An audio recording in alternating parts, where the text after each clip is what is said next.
Once upon a time, I saw the prince who ate raw human flesh with his own hands, and he smiled at me after, like nothing was wrong.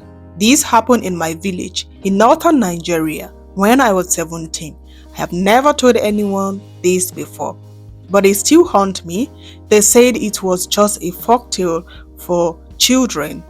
They said it was just a folktale to scare children. But I saw it happen with my own eyes. We live in the hills of Kaduna. Back then, life was simple. I was living with my uncle who worked for the local palace. The prince, his name was Saki Musa, was not yet king, but everybody feared him. He was the kind of man who never spoke unless he had to. Always staring, always listening, and he didn't like to be looked at directly. They said Saki Musa was cut from birth. His mother died giving birth to him. His wet nurse ran away after claiming the baby bite off part of her nipple. By the time he was 10, 2 palace guards had gone missing. When he turned 18, the village dogs started disappearing. But nobody ever said anything. Not in public, not in private. Fear was in heavy in that village.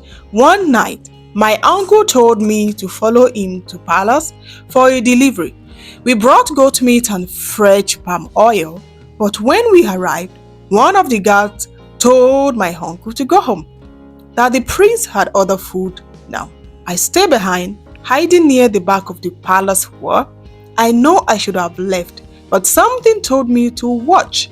I saw a palace servant, young ones, being led to the prince's private hut behind the main building.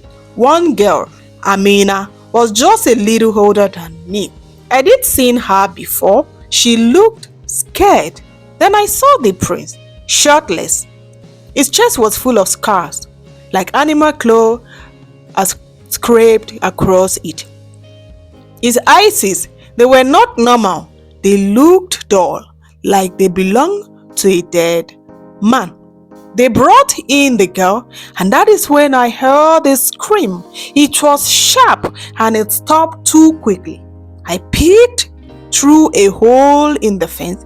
I swear, God knows I am not lying. I saw the prince sitting alone, blood dripping from his mouth. The girl's body was behind him. Still, he was chewing something, slowly, like it was suya. And then he looked up right at me. He smiled. A day later, the elder said Amina had run away with a boy from the next village.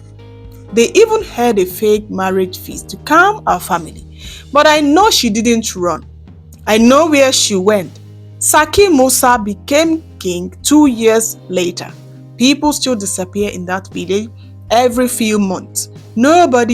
No questions. That is why I left.